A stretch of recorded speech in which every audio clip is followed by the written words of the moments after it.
Il-Partit Nazzjonalista determinat li juża l-flus tal-Unjoni Ewropea għall-aħjar interess tal-familji, tal-istudenti, taż-żgħażagħ, tal-anzjani u tal-ħaddiema Maltin u Għawdxin.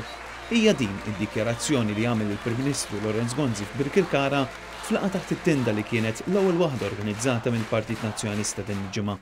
Sa nużawhom għal dal-affarijiet. L-ewwel biex jinħoloq iktar xogħol f'pajjiżna u mhux qed nilagħbu bid-diskors, qed ngħidulkom minimu minn tal-inqas 25,000 post ta' xogħol ġdid għal gżejjer ta' Malta u ta' Għawdex għalikom iż-żgħażagħ li ser titlu fid-dinja tax-xogħol.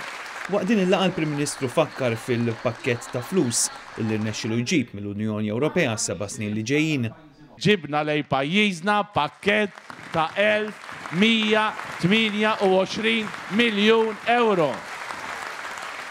Dwar l-edukazzjoni, Lorenz Gonzi fakkar li l-Partit Nazzjonalista kommess li jkompli jibni skola ġdida kull sena, li jkun hemm żieda fl-istipendju, li jingħataw aktar scholarships u li jingħataw it-tablets lill-istudenti fl-iskejjel kollha.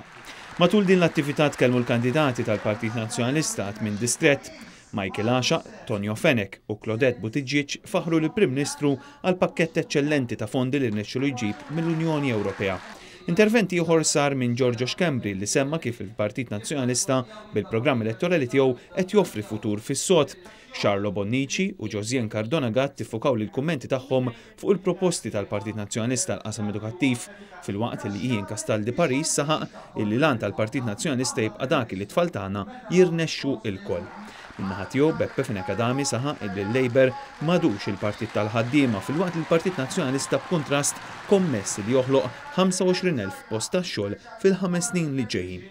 Sadan it-tant f'din l-okkażjoni f'Birkirkara, il-Prim Ministru ma nqas ukoll milli jsellem lil Ledi Finekadami u saħaq li dak li qed ingawdu llum huwa kollu frott l-għażliet tajbin ta' snin li għaddew, partikolarment is-sħubija ta' Malta fl-Unjoni Ewropea.